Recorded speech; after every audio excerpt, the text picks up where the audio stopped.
Nëse boja e flokëve u mbetet në lëkurë, jasi ta largoni atë. Nëse lyeni flokët vet ose diku tjetër, sapo të kujdeseni, mund të përfundoni me njolla boje në ballë, në krah, në duar, në vesh, dhe ç'është e vërteta duan pak kohë që të largohen.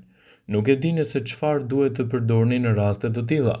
Në këtë video do të rendisim disa zgjidhje që mund të zhdukin menjëherë njollat e bojës nga veshët dhe lëkura juaj. Vazelina. Aplikoni pak vazelinë në zonën e ballit në vesh para lyerjes së flokëve. Kështu do ta keni më të lehtë të ta largoni atë më pas përfundimit. Përzieni sodë buke me detergjent enësh. Soda e bukës jep një efekt të menjëhershëm në bojën tuaj duke e larguar atë.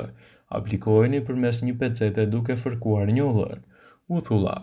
Do të ndjeni pak më shumë lëkurën, por uthulla funksionon më mirë kur bëhet fjala për largimin e njollave të bojës. Aplikojeni përmes pambukut dhe fërkojeni atë derisa të largohet plotësisht nga lëkura juaj.